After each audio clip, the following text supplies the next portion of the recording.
nécessaire transition numérique des pouvoirs locaux. Gilles, c'est à toi pour un sujet hyper important. Bah oui, l'open data, c'est un sujet effectivement d'actualité.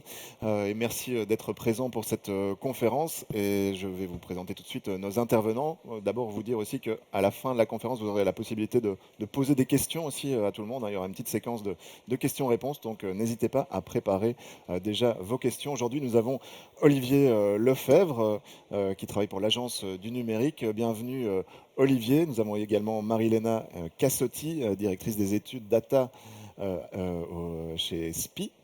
Nous avons également Jean-Pierre Tresny. Bienvenue Jean-Pierre.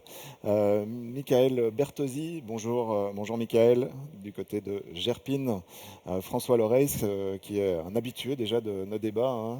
C'est déjà le deuxième, il y en a 3 qui sont prévus. Tu gardes ta chaise, on se revoit tout à l'heure aussi. Et tu restes là pour BEP. Blanche Flémal également pour INBW. On dit INBW ? INBW, oui. Voilà, très bien. Et on va commencer tout de suite avec les présentations. Et chacun, vous avez une petite, environ 2 minutes, 2 minutes et demie. Alors c'est vraiment, on va faire des présentations très très rapides. Ça va être dynamique, ça va être très bien pour notre public. Olivier, c'est à vous. Merci Gilles. Donc je vais d'abord essayer. Voilà.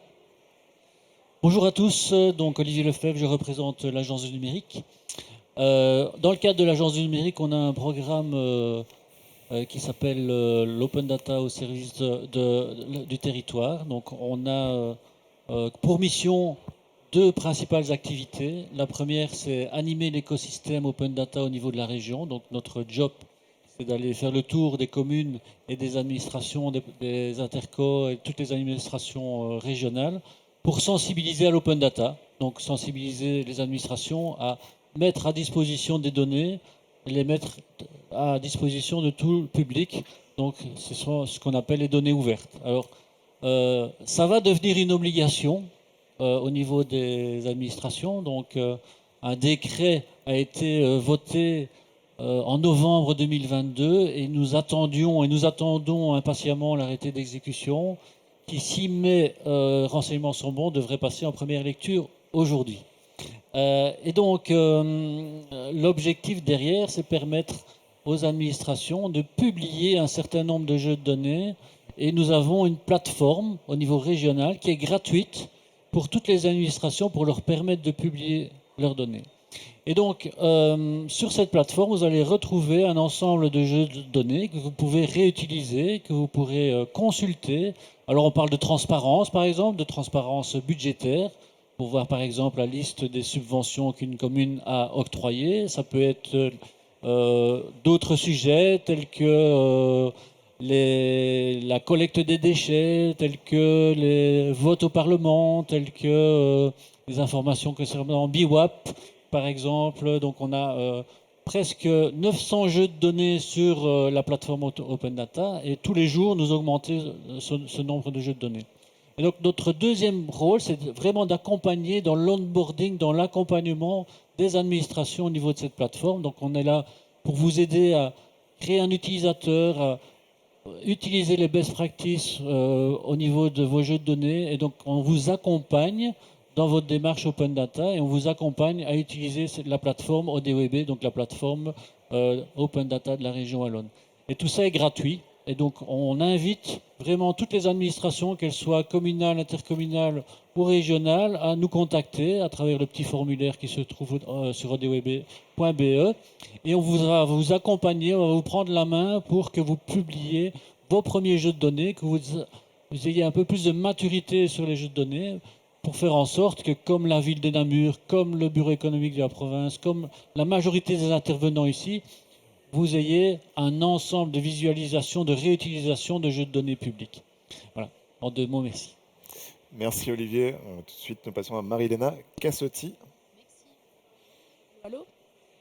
Voilà, bonjour à tous. Marilena Cassotti, pour l'Agence de développement territorial SPI, qui couvre la totalité de la province de Liège. Mettez bien votre micro proche de votre bouche. Voilà.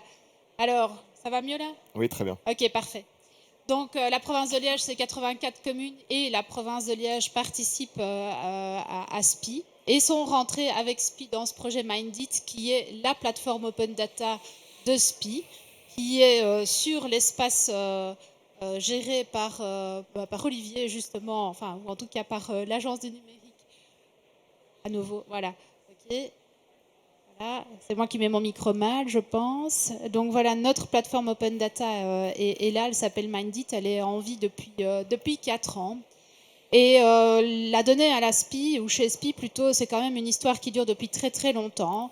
Juste pour poser un cadre, en tant qu'agence de développement territorial, je pense qu'on peut dire que notre objectif et notre mission, c'est de contribuer au développement d'un territoire attractif et durable. Et la donnée est quelque chose qui nous permet de répondre à cette mission parce que la donnée permet plusieurs choses. Mieux connaître son territoire, anticiper les évolutions sur le territoire pour prendre des décisions et des décisions objectivées. Et c'est donc ça que nous essayons de faire avec nos partenaires que sont les communes, les supracommunalités ou encore la province. Et mon objectif ici est de plutôt vous présenter des exemples, des cas d'usage qui ne sont pas nécessairement des cas d'usage en open data, bien que Mindit, sur la plateforme Mindit, il y a beaucoup de jeux de données qui sont en open data, mais des cas d'usage en data partagée. Donc Mindit, en fait, a la particularité d'avoir 2 entrées, une entrée totalement publique et ouverte avec des jeux de données partagés avec le grand public, et une entrée spécifique pour les communes et les supracommunalités où nous travaillons sur des jeux de données particuliers pour des cas d'usage. Et je pense que c'était le plus intéressant à vous proposer aujourd'hui.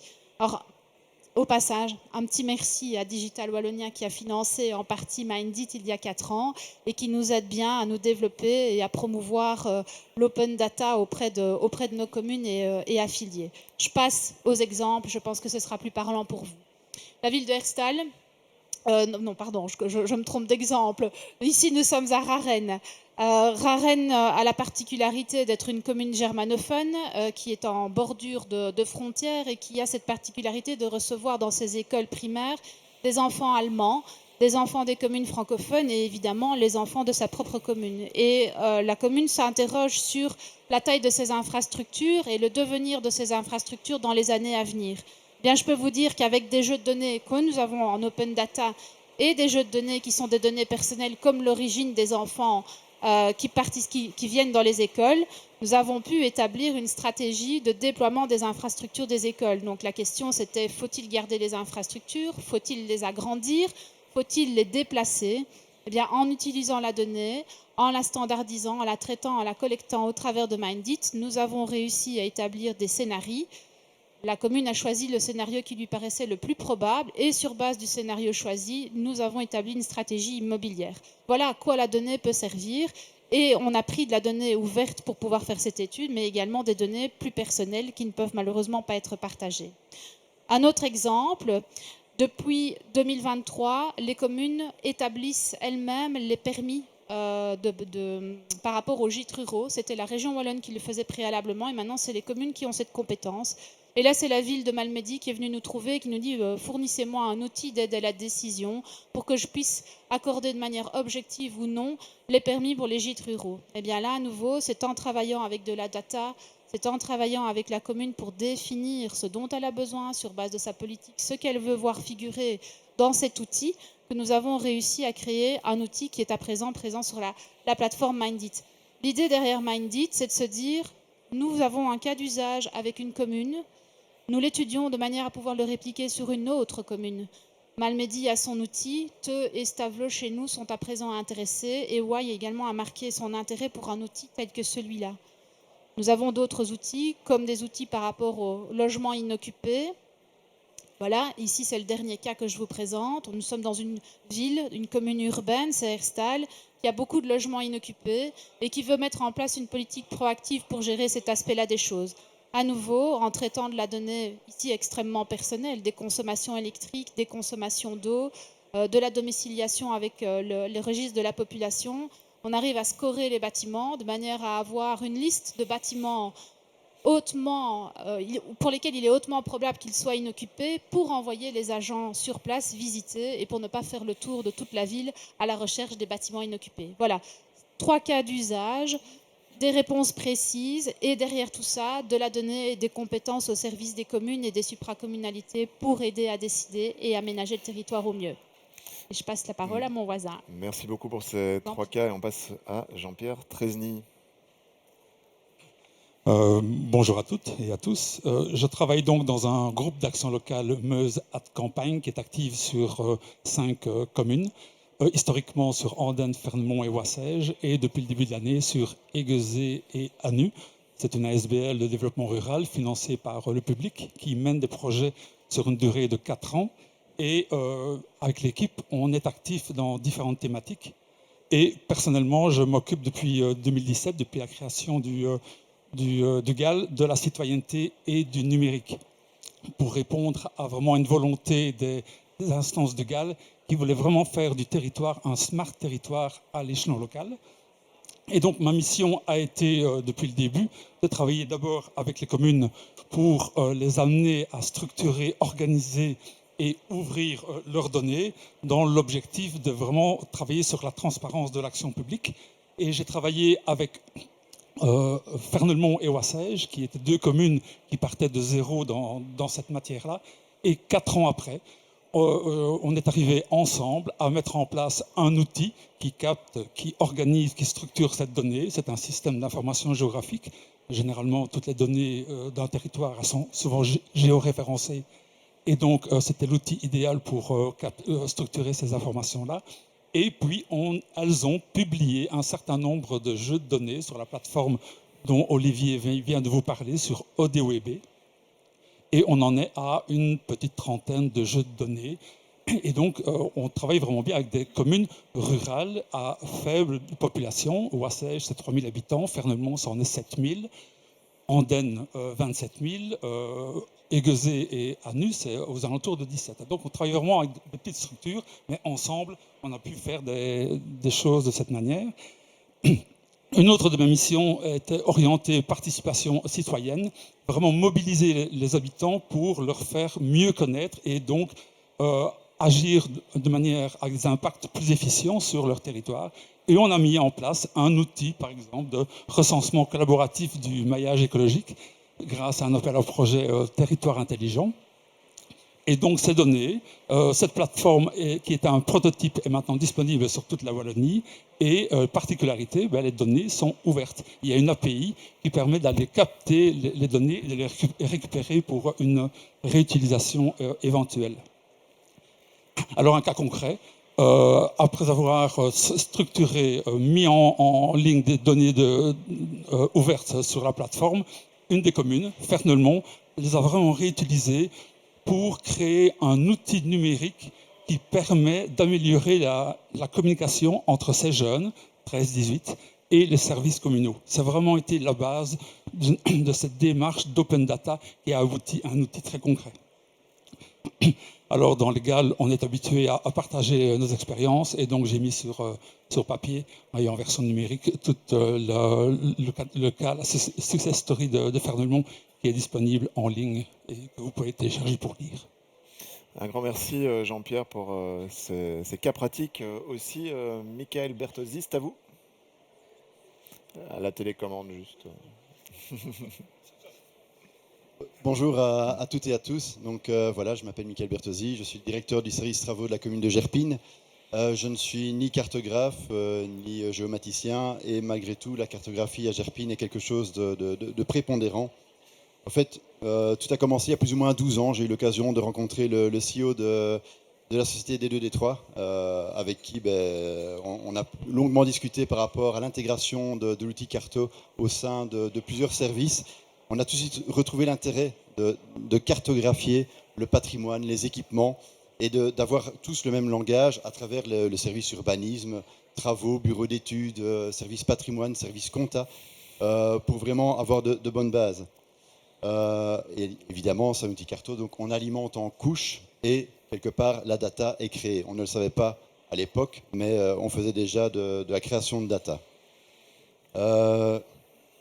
On ne s'est pas arrêté uniquement à l'utilisation de Linkarto. Plusieurs outils métiers sont venus se greffer autour de ce moteur.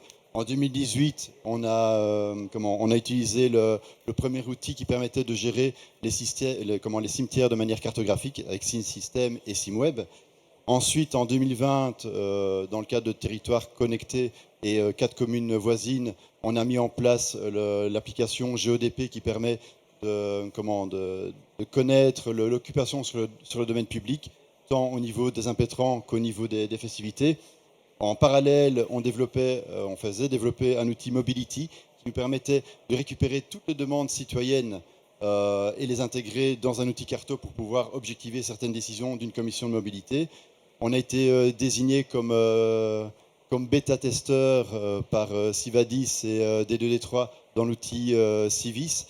L'outil Civis, c'est un outil classique de signalement, mais il ne fait pas que ça. L'avantage, c'est qu'il fait aussi du référentiel de patrimoine et d'équipement sur terrain. Et c'est là où ça devient intéressant parce que toutes ces données se retrouvent dans All-in Carto, sont mises à jour automatiquement et tous mes collègues peuvent avoir des données réelles et certifiées de terrain. L'année passée, dans le cadre de la semaine de la mobilité, on a mis en ligne la version publique de GeoDP. Et là, maintenant, le citoyen a accès en temps réel aux occupations du domaine public dans sa rue ou autre, ou dans le cadre des communes voisines. Et voilà, ça c'est le premier outil citoyen. Bien évidemment, il y a une liaison vers ODWB qui est en cours de développement, parce que le but c'est que toutes les données ne soient mises en ligne de manière automatique. C'est-à-dire que lorsque moi je valide certaines données ou mes collègues, elles passent dans le moteur All-in Carto et automatiquement et de manière périodique, elles viennent se mettre à jour dans ODWB sans que quelqu'un doive le faire manuellement. C'est un petit peu ça, vers ça qu'on veut tendre pour justement qu'il y ait un système automatique de remontée d'informations citoyennes et puis après l'usage qu'en fera certains développeurs, ça on verra par la suite. Le but c'est quand même pour offrir du service supplémentaire. Voilà. Merci beaucoup. Merci beaucoup, Michael. On passe à François Loreys pour BEP. Oui, merci. Le bouton vert. Pardon, je n'avais pas vu. Oui, donc François Loreys, je travaille au bureau économique de la province de Namur. Je pense que c'est important de repréciser ce qu'est une intercommunale, en tout cas nous, comment on la conçoit, parce que ça dirige toutes les actions que l'on mène au service des communes en matière de numérique, que ce soit en matière de cybersécurité comme dans le panel après, en matière de data ici, ou en matière de montée en compétences numériques dans le panel après. Donc nous, on est d'abord une intercommunale en matière de numérique qui mutualise des compétences et des outils au service des communes. Alors on a une particularité au BEP par rapport à certains de mes collègues, c'est que notre intercommunale de développement économique, elle est aussi intercommunale des déchets, gestion tri des déchets. Du coup, on a une flotte de camions, une centaine de camions qui parcourent l'ensemble du territoire tous les jours. Et on s'est dit que ça pouvait être intéressant d'exploiter ces parcours pour capter de la donnée sur le territoire, sans devoir faire tourner des voitures comme Google Street View ou d'autres qui sont sur le salon d'ailleurs. C'est nos chauffeurs habituels qui tournent, qui font leur tournée habituelle. Et on a mis sur la cabine de nos camions un hub de capteurs, donc qui a été cofinancé par Digital Wallonia il y a déjà quelques années, et qui collecte de la donnée. Alors pour le moment, on collecte de la donnée sur la connectivité. On collecte de la donnée sur la qualité des routes. C'est un POC qu'on est en train de mener et qui fonctionne très bien. Et nos camions sont à disposition des communes qui souhaitent collecter d'autres données. Et c'est le cas de Jean Blou, avec qui on a commencé à travailler hier. C'est pour ça que je n'étais pas là hier sur le salon, c'est parce qu'il fallait qu'on lance le projet. Qui souhaitaient objectiver la qualité de l'air aux abords de leurs écoles notamment, mais pas seulement. Donc on va placer quelques capteurs de qualité de l'air aux abords des écoles, mais afin de couvrir l'ensemble du territoire, on va mettre des capteurs qualité de l'air aussi sur le camion. C'est une façon de mutualiser un outil au service d'une commune, et en l'occurrence d'une commune, mais à partir de là, de créer des outils pour plusieurs communes. Parce que quand on a ce type de demande, comme Jean Blou par exemple, on se dit toujours, OK, on va aider Jean Blou, mais l'objectif des investissements qu'on va mettre en place, on va essayer d'en faire profiter l'ensemble du territoire. Autre exemple, Ciné, la ville de Ciné qui est venue en nous disant, nous on aimerait objectiver la vitalité de notre centre-ville. à partir de capteurs, à partir d'outils. On leur a dit OK, on va vous aider, mais si on vous aide, on va généraliser l'outil et les investissements pour que ça puisse profiter à l'ensemble du territoire. Du coup, on travaille à partir de dashboards, à la fois, comme vous avez sur l'exemple ici au-dessus, un dashboard qui donne des indications sur l'ensemble du territoire, avec chaque petit point est une commune, et puis lorsque l'on va sur le point d'une commune, ben, on bascule sur le dashboard spécifique qui concerne la commune de Ciney, puisqu'on va commencer par elle, puisqu'elle nous a fait la demande, mais l'idée est de généraliser la démarche à l'ensemble du territoire. Alors pour parler vraiment d'open data, parce que les exemples précédents c'était de la data, alors certains nombres seront open mais pas tout, comme pour la SPI. Nous quand on parle d'open data, on est en open data depuis 2015. Je pense qu'on était pionnier avec la ville de Namur, et on a un Namur aussi, du coup il y avait une certaine émulation entre ville de Namur et bureau économique de la province de Namur en matière de data. Je raconte toujours la même anecdote, mais je pense que c'est important par rapport aux communes qui n'y sont pas encore ou qui n'osent pas y aller. C'est qu'on a essayé de désacraliser très vite ce qu'était l'open data. Vous avez, je suis sûr, dans vos administrations, des gens qui disent, ou des élus qui disent non, surtout pas publier la donnée, t'imagines, c'est dangereux. Nous, on s'est dit tout de suite, quand on a dit on va le faire, on n'a pas cherché une plateforme, la plateforme ODWB n'existait pas encore, en tout cas pas sous cette forme-là. On a tout de suite publié les données ouvertes. Très vite, avec l'informaticien chez nous, on s'est dit on va le faire. Et comme ça, on pourra dire après à nos collègues qui inévitablement sont revenus 2-3 mois après en nous disant non, finalement, n'ouvre pas la donnée. On leur a dit, mais en fait, elle est déjà ouverte et tu ne t'en es pas rendu compte. Et non seulement tu t'en es pas rendu compte, mais en plus, et on a eu une super anecdote là, quelques semaines après avoir ouvert les données, c'est qu'on a quelqu'un qui a vu que les données étaient ouvertes, les a regardées et a décelé une erreur dans notre base de données. Erreur qui existait depuis 10 ans, au moins. Et donc en 2 semaines d'ouverture de la donnée, on avait amélioré notre base de données, parce que finalement c'était ça l'intérêt derrière l'erreur. Après, au-delà de ça, on s'est professionnalisé, on a acquis une plateforme d'open data, et on a eu un axe particulier, je terminerai par là, je pense que j'ai plus de slides après, parce que de la data je peux encore en parler beaucoup, mais je pense que c'était l'axe principal de mon intervention. On a voulu axer la data sur la transparence de l'action publique. On pense que c'est un bel outil, surtout pour une intercommunale, surtout dans le cadre de la mauvaise presse qu'a eu les intercommunales à un certain moment, il y a quelques années. On a voulu dire, nous, on aimerait bien montrer à quel point l'intercommunale, elle fonctionne bien, elle reçoit de l'argent, certes, mais elle en investit beaucoup. Alors pour ça, vous allez me dire, oui, mais il y a les rapports annuels que vous êtes obligé de publier. Oui, mais bon, des rapports annuels, derrière les graphiques qui sont dans les rapports annuels, on peut faire dire ce qu'on veut à un graphique. Nous, ce qu'on a voulu dire, c'est qu'à travers la plateforme Open Data, c'est qu'on a fait preuve complètement de transparence. On a mis toutes les données financières que l'on avait du BEP en Open Data et on l'a lié à ce fameux rapport qu'on a numérisé. Et donc, quand vous avez un graphique qui vous dit, voilà... je ne sais plus quel exemple j'ai mis, le BEP investit en province de Namur et on voit les secteurs dans lesquels on investit. Vous pouvez faire confiance ou pas à ce camembert qui est là au-dessus à droite, mais si vous cliquez dessus, vous allez arriver sur la base de données détaillée qui a permis de le construire. Vous allez voir que vous allez pouvoir refaire le même camembert. On trouvait que c'était important en matière d'institutions publiques de faire preuve de transparence et l'open data permet ça aussi. C'est quelque chose qui a été très apprécié, qui est fort utilisé, que les gens utilisent beaucoup, que les journalistes utilisent beaucoup.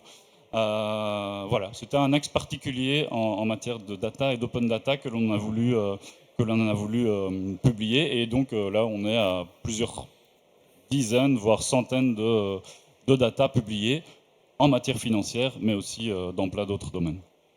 Voilà, bel exemple. Merci François. Et on termine avec Blanche Flémal pour InBeWay. Donc, bonjour, donc Blanche Flémal, gestionnaire de projet chez InBeWay et référente Smart Région.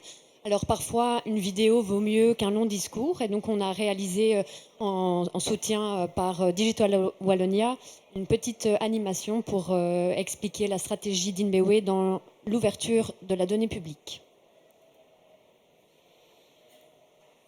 Dans le cadre de son plan stratégique 2023-2025, InBeWay vous présente EasyBeWay. EasyBeWay, c'est la stratégie par laquelle InBeWay souhaite devenir le partenaire digital incontournable du territoire du Beoway pour collecter, partager et valoriser les données publiques. Open Data. Et concrètement, mise en place d'un cadre cohérent et dynamique de l'open data en Brabant wallon, InBeWe accompagne les communes dans la gestion harmonisée de la définition d'une gouvernance open data, l'identification des données prioritaires à partager, la mise en format exploitable de ces données. L'ensemble des données produites par les différents acteurs publics structurants du territoire, InBeWe, provinces, communes, sont publiées sur le portail Open Data du Brabant wallon. Développement de nouveaux services grâce aux données publiques en Open Data afin de rendre la citoyenneté plus agréable. Mise à disposition d'outils d'intelligence territoriale pour faciliter la prise de décision. Par exemple, aujourd'hui, InBeWe partage ses données de ses reciparcs, récoltées par des capteurs et son personnel, pour permettre à chacun de connaître en temps réel l'affluence de chaque reciparc et le remplissage des conteneurs. C'est tellement plus malin. Libérer le potentiel de l'open data, une source d'opportunités sans limite. La donnée au cœur du BW.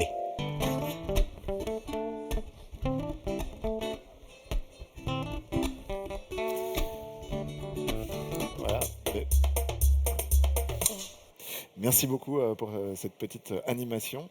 On va passer tout de suite au débat et comme je vous disais, n'hésitez pas à préparer vos questions pour la séquence de questions-réponses juste après. Je vais me tourner vers vous, peut-être Olivier Lefebvre. Voilà, Marie-Léna parlait de prendre des décisions objectivées hein, grâce aux données publiques, grâce à l'open data. C'est vraiment ça l'objectif? Oui, c'est un des use cases parmi de nombreux use cases, mais ce que je tenais simplement à dire, c'est que au vu de tous les exemples qu'on a cités ici, on a bien compris que l'objectif premier, c'est pas la récolte de la donnée pour la donnée.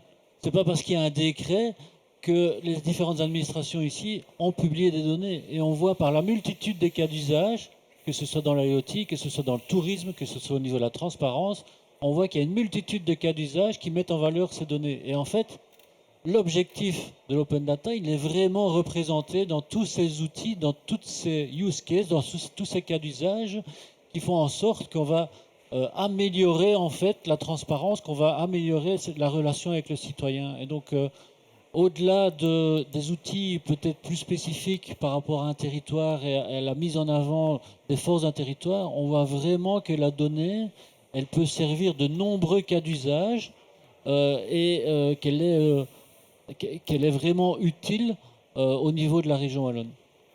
Alors, Michael, pour la commune de Gerpine, voilà, on a vu toutes ces données que vous collectez aujourd'hui en temps réel.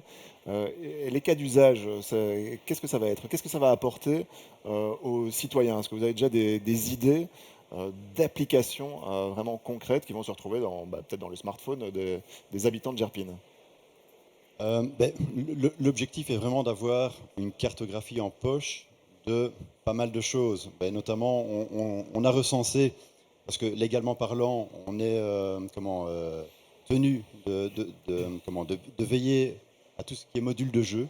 Et donc, on a recensé les 150 modules de jeu sur l'entité, en les catégorisant par tranche d'âge, etc. Et donc, ces données-là vont se retrouver dans un portail Carto. On pourra s'amuser à filtrer pour voir les tranches d'âge et se rendre compte des aires de jeu qui sont utilisables pour telle ou telle personne. On a aussi inventorié tout le mobilier urbain, les bancs, etc. On met une couche relative au chemin de randonnée et on peut faire un petit parcours et se reposer de temps en temps, pique-niquer. Donc voilà, il y a beaucoup de cas qui sont prévus. Ici, vous savez, le 20 mai à Gerpine, il y a la Pentecôte. Et donc, on a un gros souci ponctuel de mobilité, parce que ça draine, heureusement ou malheureusement, tout dépend de quel côté on se situe, beaucoup de visiteurs, beaucoup de spectateurs. Mais il n'y a rien qui gère l'arrêté de police. Je pense qu'il fait une dizaine de pages. Et donc, il faut le rendre plus attractif, plus ludique. Et l'objectif est vraiment de le cartographier. Ça, c'est déjà fait. Mais ensuite, de dire, voilà, je me situe à tel endroit, à tel moment, que se passe-t-il autour de moi? Est-ce que je peux passer par là? Est-ce qu'il y a un barrage? Est-ce qu'il est tenu par la police? Est-ce qu'il faut un laissez-passer? Est-ce qu'il y a des link tech, des navettes? Parce que fatalement, il y a des navettes spécifiques. Et donc voilà, l'objectif, c'est vraiment de rassembler tout ça. Et oui, c'est de l'open data temporaire. On est vraiment sur quelque chose d'éphémère. C'est une fois par an, encore une chance. Mais voilà, c'est un petit peu un truc qu'on peut faire avec... Si ça marche, vous pourrez peut-être aider l'OX aussi pour les soucis de mobilité. Oui, pourquoi pas. Moi, quoique, Ouais. en arrivant très tôt, ça fonctionne pas mal. Mais ça arrive de développer dans une commune une application et ensuite de la proposer à d'autres. Est-ce qu'il y a des discussions entre les communes? On parlait des intercommunales qui pouvaient justement faire transmettre un peu ces bonnes pratiques. Est-ce que vous faites ça aussi, Olivier Lefebvre? Oui, en fait, je vais dire, c'est quasi une obligation, hein. Donc, dans les critères des appels à projets Smart Région, la mutualisation et la réplication, c'est un critère d'attribution. Et donc, clairement, tout ce qui est développé ici, c'est pour un objectif de diffuser sur le territoire. Donc, effectivement, c'est vraiment ça fait partie intégrante de la stratégie Digital Wallonia. Marie-Léna, à l'ASPI aussi, vous avez cette volonté de dupliquer ces problématiques. On voyait cette à fait. application justement sur les logements inoccupés. Ah, c'est très intéressant. C'est une problématique qui concerne la Wallonie, mais qui concerne aussi Bruxelles, par exemple. Alors c'est fait.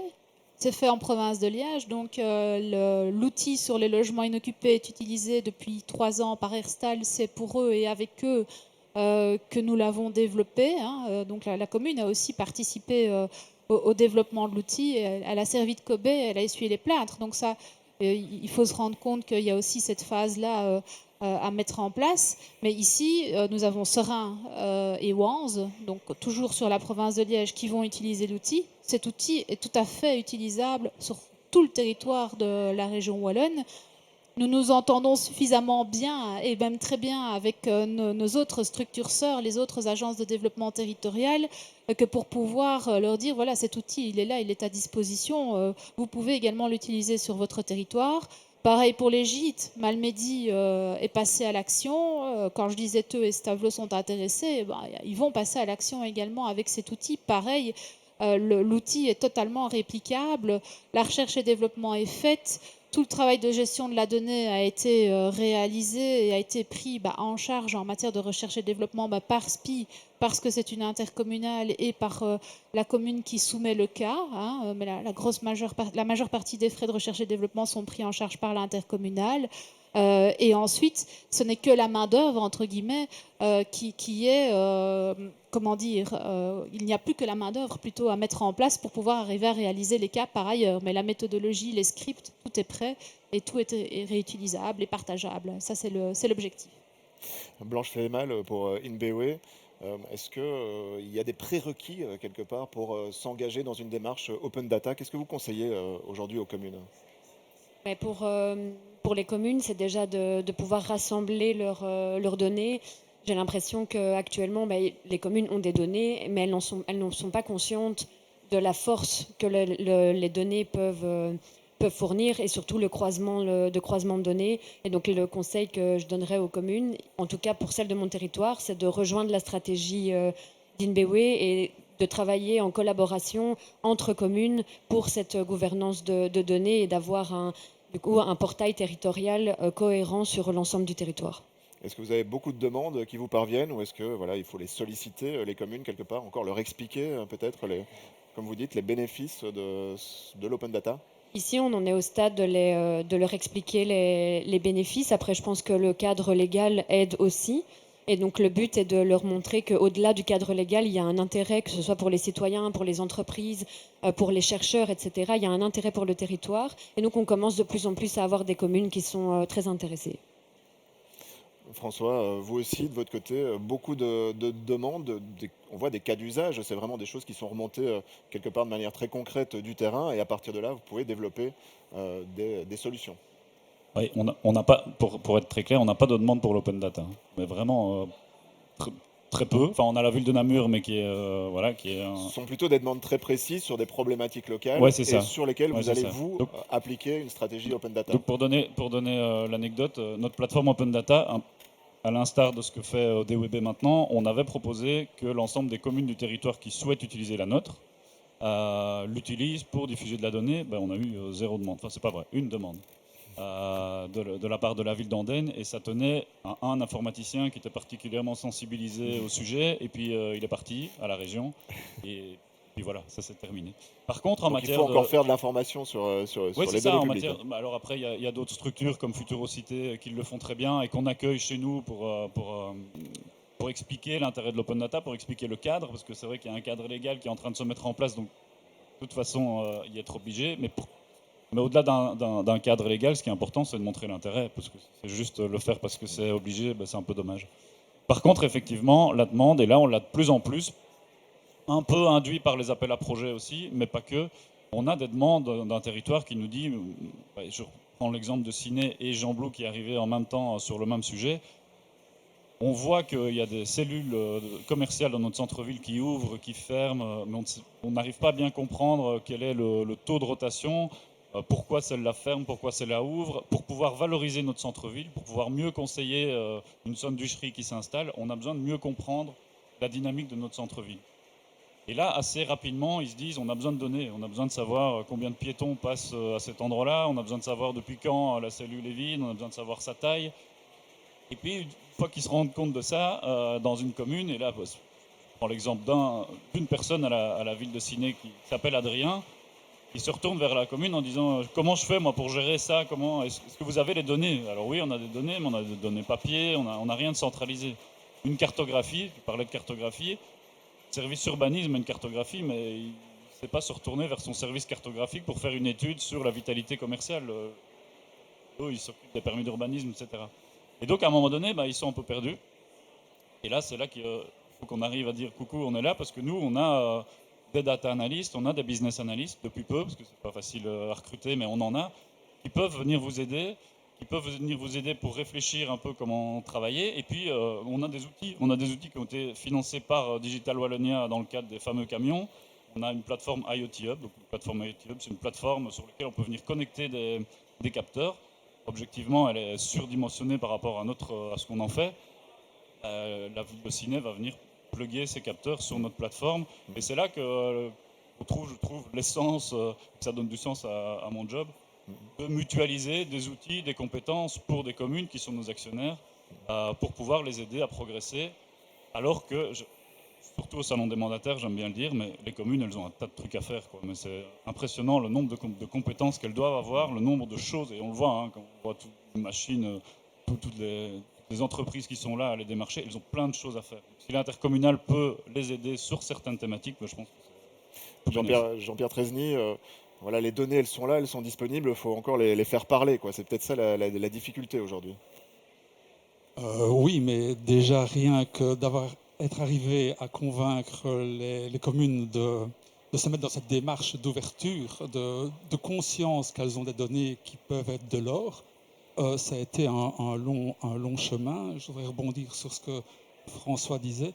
Moi, j'ai été dans une démarche pendant 1 an ou 2. J'ai prêché dans le désert, en fait, parce que j'étais dans cette dynamique de dire c'est intéressant de collecter les données, de les ouvrir. Regardez ce qu'on peut faire.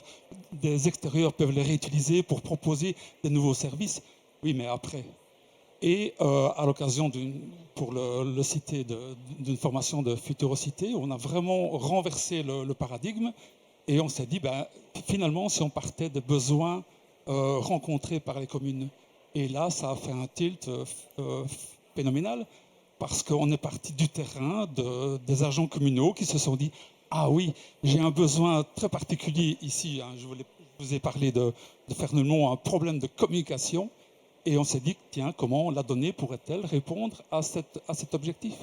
Et donc, je pense que c'est la chose à retenir, c'est vraiment partir des besoins exprimés par les communes, par leurs agents communaux, pour résoudre une problématique et alors voir la manière dont les données, leur ouverture peuvent répondre à cette donnée. Donc, après la réutilisation, nous, comme je vous l'ai expliqué, on partait de zéro avec 2 communes. Donc, si déjà elles publient et qu'elles ont cette conscience de l'importance qu'il y ait une équipe en interne, c'est important d'avoir une équipe. Pas un seul référent, mais bien un groupe en interne qui peuvent vraiment brainstormer et discuter à propos de ça. Mais moi, je suis heureux, en fait. Et donc, maintenant, je pense que toutes les petites pièces sont mises en place sur les communes et step suivante, continuer dans cette démarche de structurer, de partager et alors voir comment on peut répondre avec cela à des besoins pratiques, pragmatiques de la commune. voilà, des besoins pragmatiques justement des communes. Donc je me tourne vers vous maintenant, ici au salon Municipalia, à notre public. Vous avez certainement des questions pour nos intervenants. Il y a un micro qui est disponible pour vous. Je vais le prendre tout de suite.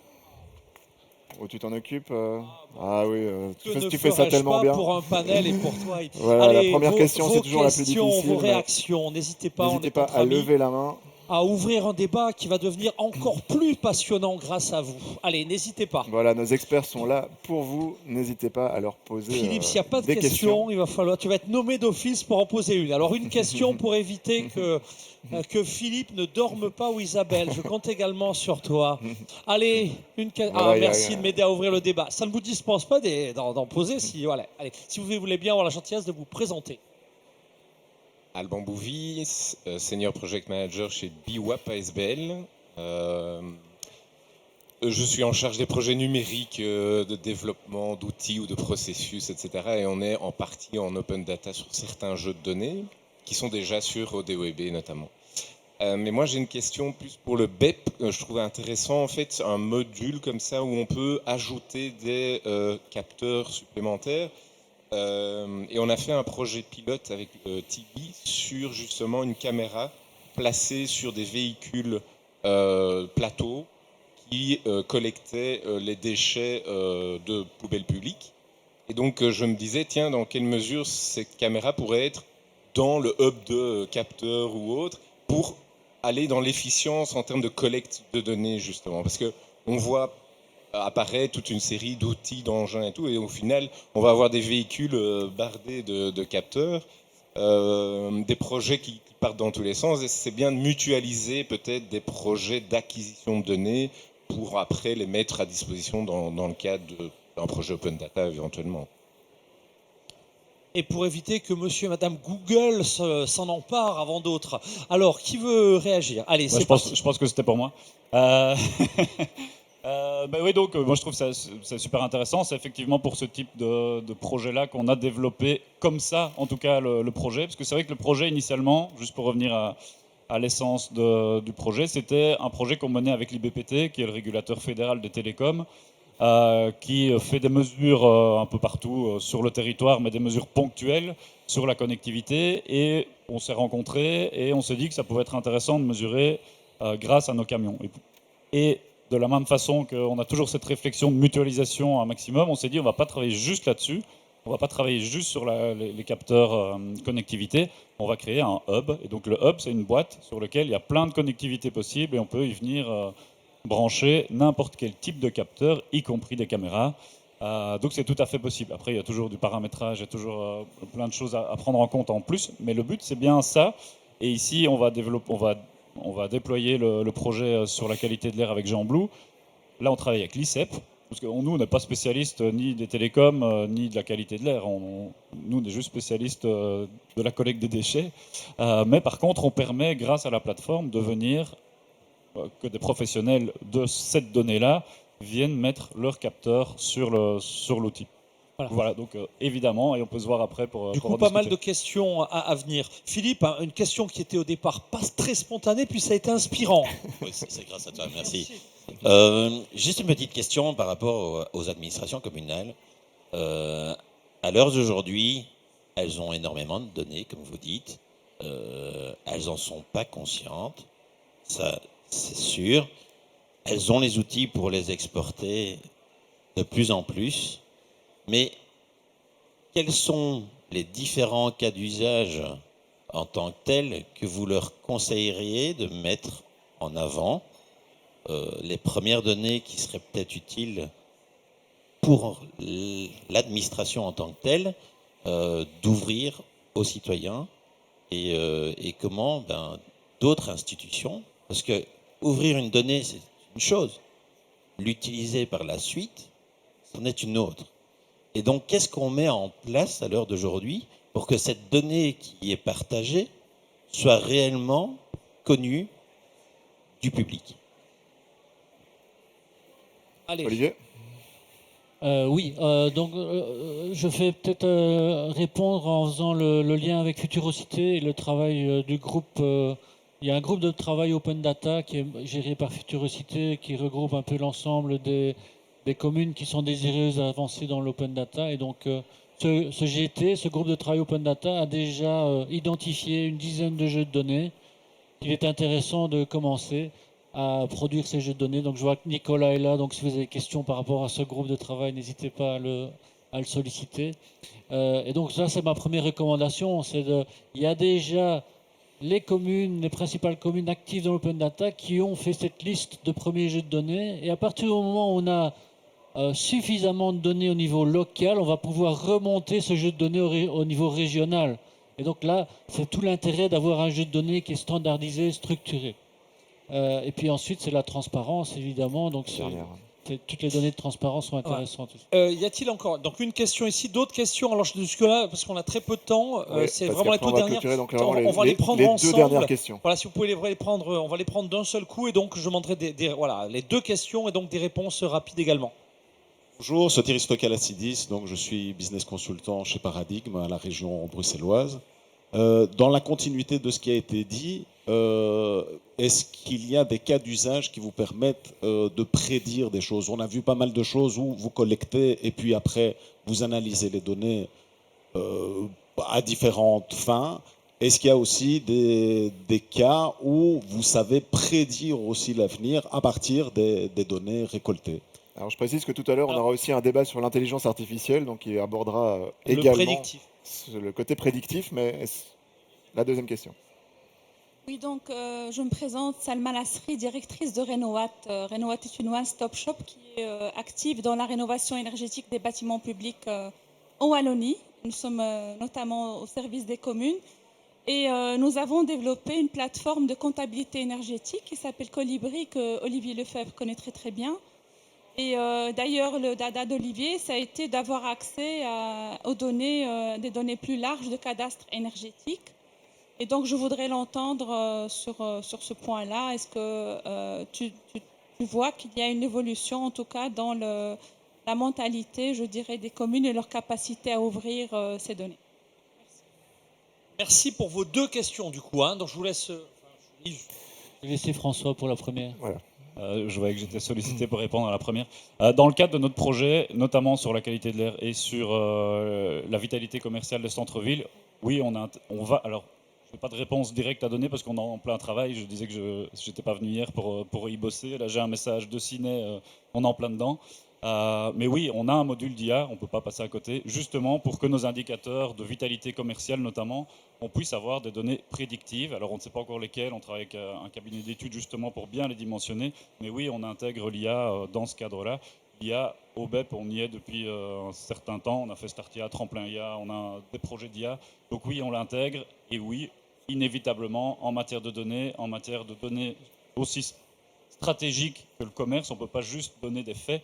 Je pense qu'on doit aussi pouvoir essayer d'avoir du prédictif. Donc oui, c'est intégré, mais là aujourd'hui, je n'ai pas encore expérimenté. Olivier Lefebvre. Alors Salma, pour répondre à la question, j'aurais voulu avoir quelques ministres en face de moi. Ouais, c'était hier qu'ils étaient là. Ouais, c'est dommage. Parce qu'en fait, il y a un super outil qui a été développé au service des administrations communales par cette plateforme qui permet de documenter, d'illustrer l'ensemble des données énergétiques des bâtiments de la région. Et donc, on a une source de données qui est immense, qui est alimentée dans un cas spécifique.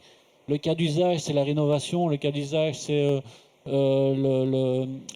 d'accompagner ces administrations dans un trajet de transformation et de diminution de CO2. Et donc, on a constitué une base de données magnifique pour collecter toutes ces informations énergétiques des bâtiments publics.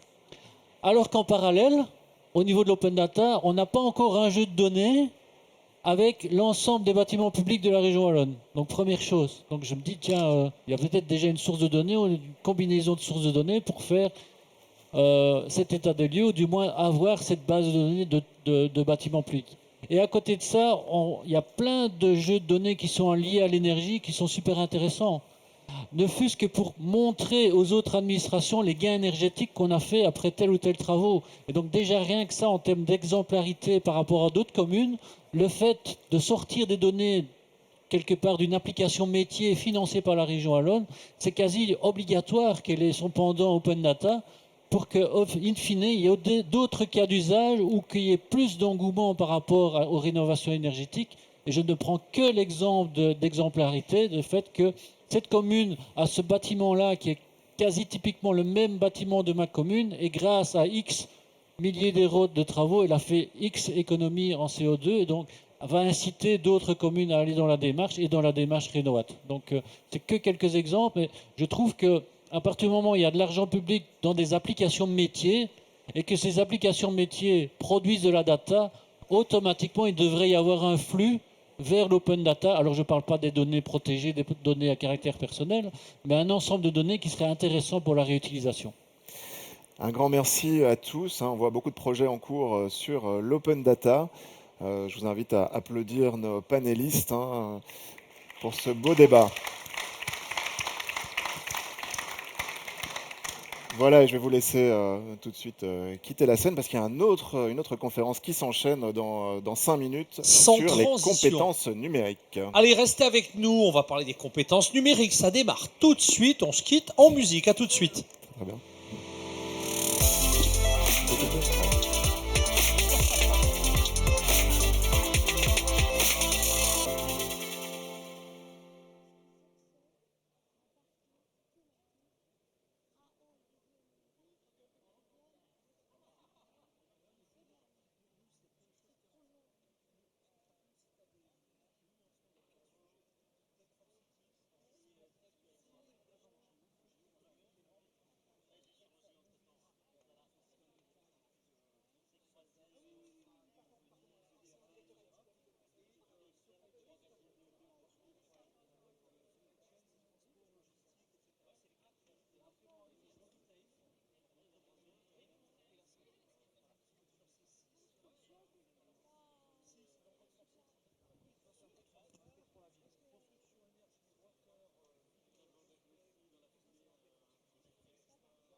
Allez, dans quelques minutes, on va bouger, on va quitter l'open data et on va aller regarder un petit peu une problématique clé, celle des compétences.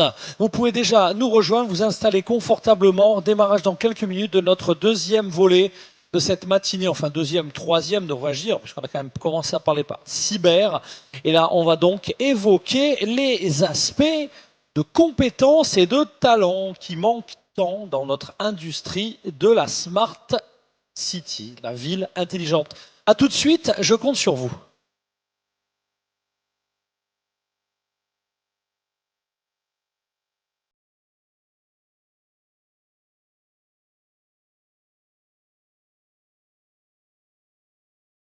Allez, on s'assoit, on s'installe confortablement. Installez-vous, redémarrage, j'appelle les conférenciers à venir s'installer sur le plateau. Yves est déjà à pied d'œuvre. On va pouvoir tout de suite commencer.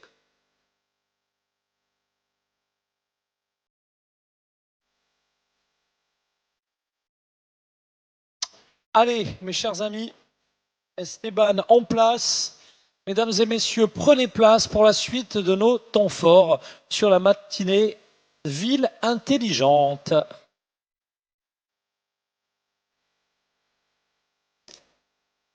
Yves, est-ce que c'est bon? Est-ce que tes intervenants sont...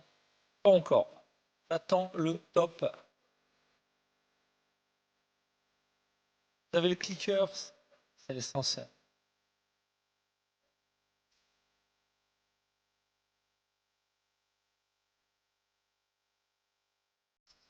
Enlève.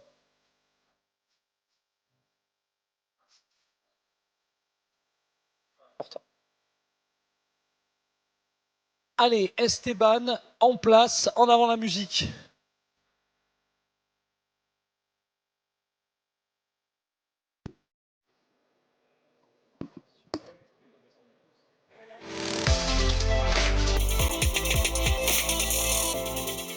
Municipalia 2024 en public et en replay. On va parler de compétences, de transition vers une nécessaire transition numérique des pouvoirs locaux. Si j'ai bien compris, Yves Quastio, on va parler de leadership, de gestion des compétences. Voilà, c'est tout à fait ça. Et on a nos experts qui sont là. Merci d'être présents pour cette conférence. Nous avons donc aujourd'hui Héloïse Leloup qui représente l'Agence du numérique. Bienvenue Héloïse. Élodie Leider, vous travaillez au CRF, au Conseil régional de formation. Bienvenue. François Loreis, vous êtes un habitué de cet exercice maintenant, de ce plateau. Troisième conférence de suite pour le BEP, la province de Namur.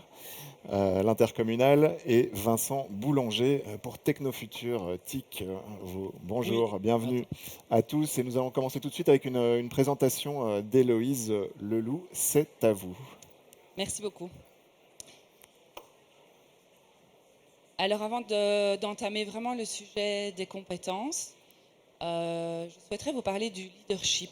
Et le leadership... Je vais vous demander de bien mettre le micro proche de votre bouche pour qu'on entende bien. Des leaders. Pourquoi? Parce qu'avant de développer les compétences, il faut d'abord que les leaders soient convaincus et souhaitent finalement impulser un projet de transformation numérique. Parce qu'ils ne vont évidemment pas développer les compétences de leurs collaborateurs si eux-mêmes n'y voient pas un intérêt pour leur administration. Alors par rapport à ça, à l'Agence du numérique, on fait ce qu'on appelle des baromètres, que ce soit des entreprises, des administrations, etc. Et je voudrais juste vous exposer quelques chiffres finalement qui représentent la perception des dirigeants dans les pouvoirs locaux.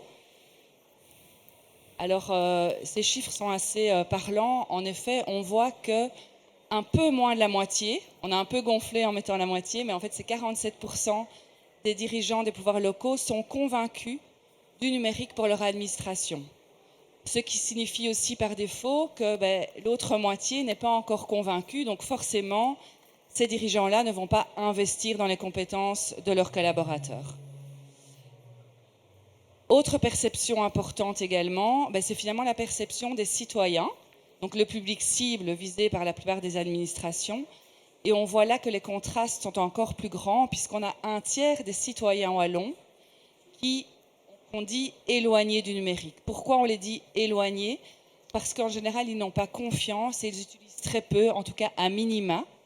Et ce qui est très intéressant de constater ici dans le cadre du développement des compétences, c'est qu'il y a une corrélation très étroite entre les citoyens wallons qui se disent pas compétents, qui se déclarent non compétents dans les technologies, et ceux qui disent qu'ils n'ont pas confiance dans les technologies. Quand on dit corrélation, c'est pas pour ça qu'il y a une cause et un effet, mais en tout cas, il y a un lien entre les deux. Est-ce que c'est parce qu'ils ne se sentent pas compétents qu'ils n'ont pas confiance, ou parce qu'ils n'ont pas confiance qu'ils ne développent pas leurs compétences? Toujours est-il que dans un plan de formation, c'est donc très très important de tenir compte aussi de ce phénomène-là, parce que si on ne met pas les apprenants en confiance, ils ne monteront pas en compétences. C'est une question systémique. Là, on y reviendra peut-être un peu plus tard dans les débats. Mais ce que je veux vous dire par là, c'est si d'abord c'est une question de regard, de savoir se saisir des opportunités, c'est aussi du coup une question humaine. Et à l'Agence du numérique, on a finalement scindé les défis humains en 4 grands tiroirs, entre 4 grands défis. Et on va mettre le focus sur 2 de ces défis aujourd'hui. Le premier qui est évidemment celui des compétences au niveau individuel, et le deuxième qui est celui du leadership, parce que vous verrez qu'il y a évidemment un lien étroit entre les deux. Au niveau des compétences numériques, je voudrais simplement vous poser cette question. Quelle proportion du personnel a bénéficié d'au moins une demi-journée de formation liée au numérique au cours de ces 2 dernières années? À votre avis, qui dit A? Qui dit B? Qui dit C? Vous êtes forts. Ceux qui ont répondu, vous avez tout à fait raison. La majorité des participants ici ont répondu. Moins de 30% des collaborateurs des administrations ont bénéficié de minima une demi-journée, ce qui est quand même très très peu. Et ce qu'on constate aussi, c'est que plus de 90% des administrations n'ont pas élaboré un plan de formation lié aux compétences numériques. Or, on voit avec les évolutions technologiques et la vitesse d'accélération à quel point finalement on a déjà un retard, puisque au départ, on a déjà une longueur de retard. Alors, quand on parle de compétences numériques, de quoi parle-t-on? C'est important parce que le citoyen lambda, quand on parle de compétences numériques, d'office, on pense informatique. Finalement, quelles sont les compétences techniques que je dois acquérir? Est-ce que je sais développer des logiciels, créer des algorithmes, etc. Mais développer ces compétences numériques, c'est bien plus large que ça. Et ça concerne tout le monde parce qu'il s'agit surtout de travailler avec le numérique. Et on le voit notamment à travers l'intelligence artificielle, que finalement la technologie touche tous les métiers. La technologie n'est plus une question d'informaticien, mais une question qui concerne l'ensemble des métiers. Et donc il s'agit essentiellement de travailler ce qu'on appelle les soft skills, dans le jargon RH, pour pouvoir finalement avoir confiance et pouvoir utiliser ces technologies. C'est important aussi de comprendre qu'il y a une hybridation dans les compétences. On ne peut plus parler aujourd'hui des compétences techniques et des compétences soft skills d'un autre côté. Je prends un exemple, j'ai aussi une casquette RH à l'agence du numérique. Si on me vend un logiciel pour faire du recrutement, moi je suis plutôt RH et donc pas informaticienne. C'est de mon devoir, il me semble, de comprendre comment l'algorithme est construit pour savoir les candidats qu'on va me proposer. Pourtant, je ne suis pas expert technique, mais je dois ouvrir aussi mon champ de compétences pour comprendre finalement ce que les candidats vont me proposer. Donc vous voyez, on doit tous finalement se pencher sur les compétences techniques et ce ne sont plus l'affaire d'informaticiens. Ce deuxième défi-là, on ne va pas le parcourir aujourd'hui. Je vais en venir directement à celui du leadership numérique, de par son lien étroit avec celui des compétences. Tout d'abord, il faut savoir ce que le dirigeant souhaite faire dans son administration. Est-ce qu'il souhaite finalement optimiser ses services ou est-ce qu'il souhaite profiter de la technologie pour finalement transformer ou créer un nouveau service, par exemple, aux citoyens ou à ses collaborateurs? Donc, qu'est-ce qu'on cherche à faire? Parce que bien souvent, quand on parle de la technologie, on prend directement la porte technique, de se dire quel outil on veut choisir. Il faut d'abord réfléchir à qu'est-ce qu'on vise à faire, qu'est-ce qu'on souhaite faire, quelle est l'ambition, pour finalement choisir l'outil adapté qui répondra à cette ambition. Deuxième petite question, et là c'est des compétences de leadership. À votre avis, combien d'entités ont formalisé une stratégie de numérisation? Combien ont réfléchi à ce qu'ils voulaient faire concrètement pour leur administration? Qui dit A? Qui dit B? Qui dit C? Eh bien, ce sont encore une fois les A qui ont raison. Vous imaginez qu'il y a seulement 12% des dirigeants des pouvoirs locaux qui ont formalisé une stratégie, et encore, on n'est pas très exigeant dans nos indicateurs, puisque c'est simplement le fait, par exemple, de cocher le fait qu'ils aient mis un objectif à leur stratégie, on considère qu'ils ont une stratégie. Mais on voit qu'il n'y a pas forcément les autres items dans les stratégies. Donc, énorme travail à faire, parce que qui dit stratégie dit évidemment que s'ils n'en ont pas établi, il y a peu de chances qu'ils fassent un lien avec les compétences.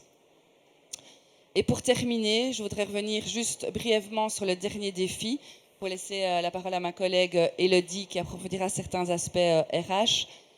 Un élément essentiel, c'est qu'aujourd'hui, quand on pense transformation numérique, comme je vous le disais, on pense par la technique. Or, c'est une question profondément humaine.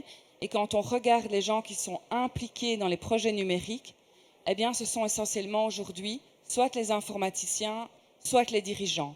Il y a très peu les gens de métier. Donc, finalement, les collaborateurs directement concernés sont très, très peu impliqués. Et pire encore, les RH sont aux abonnés absents. Donc, quand on mène un projet de transformation numérique et qu'il y a un RH dans l'administration, il ne se retrouve pas dans le groupe projet.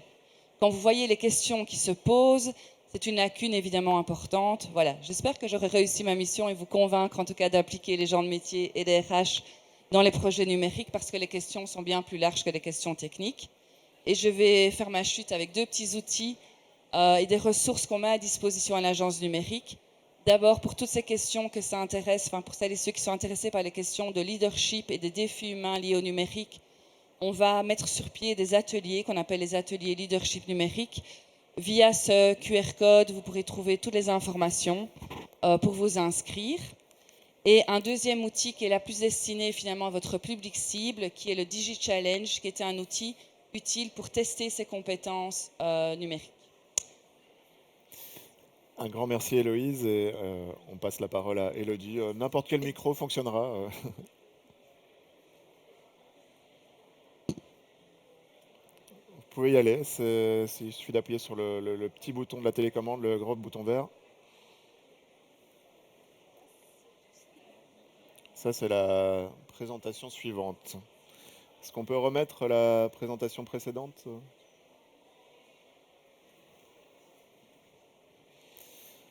Sinon, je vous invite déjà à commencer votre exposé. Je comprends, mais ils vont la remettre tout de suite. Bon, mais je vais commencer alors. Donc, la question qui est celle que je vous pose aujourd'hui, c'est en quoi les ressources humaines peuvent être des leviers en matière de transformation numérique. Alors, je me rends bien compte qu'en posant cette question, je déroute peut-être et je vais déjà un petit peu trop loin, puisque la question pourrait déjà commencer par est-ce que les ressources humaines ont quelque chose à faire ou un rôle par rapport à la transformation numérique? Parce que comme Héloïse Leloup l'a dit, c'est pas toujours quelque chose qui est bien, qui est perçu comme une évidence dans les pouvoirs locaux et dans les organisations en général. Or, les ressources humaines ont vraiment un rôle clé à jouer. On constate aujourd'hui dans les pouvoirs locaux, mais aussi dans le privé et aussi dans les collectivités territoriales françaises, que souvent, il n'y a pas de stratégie numérique, on vient de le dire, et qu'en fait, par transformation numérique, on imagine plutôt des actions assez isolées, ponctuelles. Par exemple, introduire un nouvel outil numérique, par exemple, digitaliser un processus, ouvrir des données à l'open data, etc. Mais on n'a pas forcément un regard cohérent sur quelle vision on a, nous, dans notre pouvoir local, comment le numérique peut-il nous aider à remplir notre mission. Et pourtant, c'est peut-être par là aussi qu'il faut prendre le temps de commencer pour avoir déjà un alignement. Donc au niveau du management, au niveau des élus, il y a quand même aussi une réflexion à avoir. Ensuite, on voit que ces différents projets ne sont pas toujours aussi... ils ne sont pas toujours gratifiés de succès autant que les exemples qu'on a vus avant, par exemple au niveau de l'open data. Il y a beaucoup d'échecs. Pourquoi beaucoup d'échecs? Parfois, l'outil est mal choisi. Il y a une question évidemment d'analyse des besoins. Et une commune n'est pas un CPS, une grande entité n'est pas une petite. Donc un outil qui a fait ses preuves quelque part ne correspondra pas forcément à vos besoins. Il n'y a pas d'outil miracle, donc il y a quand même un état des lieux, une réflexion à avoir. Et puis, il y a aussi le fait que même si l'outil, il est parfait, il répond parfaitement à vos besoins, il ne va pas forcément donner de bons résultats parce qu'il va y avoir des obstacles. Par exemple, les agents vont être récalcitrants. Ça ne va pas marcher. Ils ne vont pas adhérer. Et donc, oui, il ne faut pas oublier non plus que pour eux, c'est beaucoup d'adaptation, c'est du changement. Il faut peut-être leur expliquer et leur expliquer au-delà de « tiens, tu cliques ici, tu fais ça et voilà, ça va aller tout seul ». Il y a aussi une compréhension d'ensemble et puis il ne faut pas oublier non plus que ça remet en question son métier. Donc, il peut y avoir des résistances. Par exemple, moi, mon métier, je le faisais comme ça me convenait très bien. En plus, je me sens très compétent. Et puis, tout d'un coup, on vient me dire que c'est le processus qui va faire ce travail à ma place, alors que moi, j'aimais beaucoup, etc. Donc, il faut voir aussi qu'est-ce que ça génère comme crainte et aussi expliquer ou voir avec cette personne comment elle va pouvoir faire son métier autrement et peut-être passer plus de temps à des tâches qui sont peut-être plus intéressantes que parfois perdre beaucoup de temps à faire une tâche chronophage ou répétitive. Mais voilà, ça s'explique. Et là, on voit quand même le lien avec les RH. Autre chose, il y a un processus, une réflexion d'ensemble qui est de se dire, tous ces outils numériques, ils influencent, ils impactent notre société et évidemment notre organisation. Donc le fait d'amener un outil numérique, c'est pas comme si on faisait quelque chose qui pouvait rentrer dans un tiroir et qui n'impactait pas le reste. Il faut se poser les questions, en quoi ces évolutions vont-elles transformer l'organisation dans ses processus, dans sa structure. Et on voit aussi que là aussi, il peut y avoir des obstacles. C'est-à-dire que le fait d'avoir une organisation très hiérarchique ou des services très cloisonnés, ça va peut-être un petit peu coincer quand on va parler d'ouvrir la donnée. Si un service a sur son serveur personnel auquel personne n'a accès des données qui sont intéressantes pour pouvoir alimenter le processus de son service voisin au sein de la même organisation, mais que ça ne passe pas, voilà, ça va pas aller. Et donc, on voit comme ça qu'au niveau de la transversalité, il y a une culture à changer. Par exemple, le fait de dire, sur un projet IT, c'est bien que l'IT travaille évidemment, mais c'est bien aussi peut-être qu'ils discutent avec le RH pour voir ce qu'il y a à faire, notamment en matière de compétences, en matière d'accompagnement, en matière de communication. Je crois que je vais devoir me débrouiller sans PowerPoint. Donc, Désolé. ce que je voulais vous dire aussi, c'est que ces transformations, elles impactent aussi les métiers qui vont se transformer. Et ça, oui, c'est aussi les RH qui doivent commencer à réfléchir parmi toutes leurs tâches, sur le fait que les métiers vont changer, il va falloir anticiper ça, il va falloir accompagner ceux qui ne travailleront plus de la même manière, et il va falloir recruter les nouveaux métiers, tous ces nouveaux métiers dont on nous parle. Alors, le CRF a illustré les processus RH avec une belle maison RH que je vous invite à venir sur notre stand Palais 3 pour découvrir, parce que ici je voulais vous la montrer et c'est un peu compliqué parce que justement c'était l'impact du visuel qui permet en une image de mieux raconter, donc je vais être un peu plus long que ce que j'avais prévu parce que c'est un petit peu compliqué sans support. Mais donc l'idée de la maison RH, c'est de montrer l'ensemble des processus RH pour ne pas en oublier, parce que souvent on se focalise sur une donnée alors que tous les processus RH ont un rôle à jouer. Il y a les compétences, oui, mais il y a la planification, il y a veiller au bien-être, il y a veiller au recrutement, il y a veiller à l'évaluation. Eh bien oui, tout ça, c'est le travail des RH et tous ces processus ont un rôle à jouer par rapport à la transformation numérique. Et dans ces différents processus RH, on a des outils. Alors les outils, il y en a certains qui nous sont imposés par décret. Encore du travail, on va devoir faire l'EDF. On va devoir faire un plan de formation. Ben oui, si c'est subi et si on le fait pour être tranquille et se dire ça y est, case à cocher, c'est fait, ben c'est un petit peu malheureux, ça fait beaucoup de travail pour quelque chose qui finalement sera peu utilisé, sera rangé dans une armoire et puis sera oublié. Mais non, l'EDF, c'est aussi une réflexion RH de se dire comment est-ce qu'elles peuvent être utilisées pour réussir à passer au travers de toute cette transformation numérique, mais aussi toutes les autres qui ne sont pas, qui sont environnementales et autres, sociétales, qui sont aussi bien là. Et donc ces outils doivent vraiment être utilisés. Alors je voulais vous montrer 3 pièces. Je pense que je vais passer très vite sur la dernière, mais quand même je vais m'attarder sur 2 pièces. Imaginons cette belle maison RH avec ses cases de toutes les couleurs et au milieu l'humain, parce que justement c'est aussi rappeler en impliquant les ressources humaines que derrière les outils, il y a l'humain et que c'est surtout l'humain qui est important. Les outils sont là pour l'aider, mais ce n'est pas une fin en soi. Ce n'est pas le but de faire de la course à la digitalisation et d'accumuler le plus d'outils. C'est quand même aussi d'améliorer le service pour les citoyens et aussi le mode de travail et le bien-être des agents à l'intérieur de l'organisation. Et donc la première salle était celle des compétences. C'est important, évidemment, on ne peut pas passer à côté, on ne peut plus faire « ah oui, on a son diplôme et pendant 30 ans, c'est fini, on connaît son métier ». Non, à partir de maintenant, il faut remettre ses connaissances à jour pour tous les métiers. Donc on ne peut plus dire non plus les compétences numériques, c'est pour les informaticiens ou pour le personnel administratif. Le personnel ouvrier, tout type de l'agent d'accueil qui doit expliquer comment fonctionne la plateforme e-guichet à un citoyen qui est un petit peu paniqué, ben lui aussi, il doit pouvoir maîtriser et savoir l'expliquer. Donc toutes ces compétences numériques sont essentielles en matière de cybersécurité, par exemple encore en beau cas, mais donc elles doivent s'acquérir par différentes formes et la formation reste quand même une des formes classiques, mais qui fait toujours ses preuves. Donc le CRF a aussi centralisé toutes les formations à destination des pouvoirs locaux dans son nouveau catalogue CRForm, donc le catalogue de référence des formations. On y retrouve donc les formations agréées, notamment en matière de numérique, de tous les opérateurs de formation, ce qui vous permet aussi de gagner beaucoup de temps. C'est aussi la validation des titres de compétences, c'est aussi la reconnaissance des compétences qui ne sont pas sanctionnées par un diplôme, notamment, par exemple, au niveau du recrutement. Je passe dans ma deuxième pièce, la pièce du recrutement.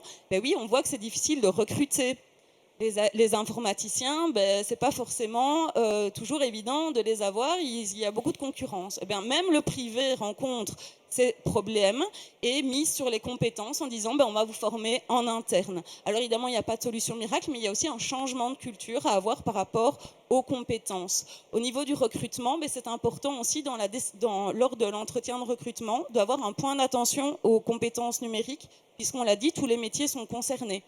C'est important aussi dans une description de fonction, on en parlait, de voir comment la fonction va évoluer avec un outil. Est-ce que ce qu'on lui a dit il y a 10 ans de faire, est-ce que c'est toujours ce qu'il fait, puisqu'il y a ce nouvel outil qui peut-être fait à sa place certaines tâches ou lui demande de faire des tâches différemment. Donc c'est toute une réflexion à avoir et aussi sur de l'anticipation par rapport au métier dont on va avoir besoin. La troisième pièce, je vais passer parce que j'étais un peu plus longue du fait de ne pas avoir le PowerPoint, mais c'était la pièce mobilisée. On a déjà parlé du management. Je pense que la communication aussi est importante. L'exemplarité, donner l'exemple, communiquer, expliquer. Et la culture du feedback aussi, recevoir de façon ascendante les remarques. Écoutez, cet outil ne correspond pas et nous pose des problèmes. Nous, on aimerait bien, mais on ne se sent pas compétent. Et donc, diffuser une culture du numérique, de l'apprentissage, de la formation, c'est pas facile. On sait que pour les RH, ça demande par exemple de l'envoi en formation, d'adapter la charge de travail, etc. Mais ça vaut la peine et c'est vers ça qu'il faut aller pour avoir une transition cohérente et humaine, centrée autour de l'humain. Donc voilà, je vous invite à passer au Palais 3 puisque je n'aurais pas réussi à vous montrer tout, mais je vais en rester là. Un grand merci Elodie en tout cas, et désolé pour le petit couac sur la présentation, mais donc voilà, on vous invite tous à aller au Palais 3 sur le stand du CRF pour avoir plus de détails sur cette thématique. Et on va tout de suite passer à la partie débat, et je vous invite déjà à réfléchir aussi à des questions si jamais vous en avez pour nos intervenants, parce que vous aurez la possibilité de leur en poser juste après. Alors François, je voulais me tourner vers vous. Elodie parlait du fait que voilà, les compétences numériques, finalement, ça ne concerne pas que le service informatique. C'est peut-être ça qu'on se dit au départ, mais c'est transversal. Il faut absolument que tout le monde soit intégré dans les changements numériques parce que ça bouscule toute l'organisation. Oui, bien sûr. Et puis, ce n'est même pas une question juste d'organisation au sein d'une collectivité locale. Dans le monde actuel, c'est compliqué. Ma maman m'appelle souvent parce qu'elle a un souci avec son PC ou parce qu'elle a un souci avec le PC banking. Aujourd'hui, voilà, c'est un enjeu sociétal. Et donc, du coup, ce qu'on a voulu faire, vous avez compris, mon leitmotiv, c'est déjà la troisième fois que je parle, donc c'est toujours la mutualisation. Ouais, le public est différent. Oui, c'est vrai que le public, ouais, pas tous, mais en partie. Donc j'ai beaucoup utilisé l'outil mutualisation, parce qu'une intercommunale, c'est ça sa vocation, c'est de mutualiser des outils et des compétences au service de ses actionnaires et de ses communes.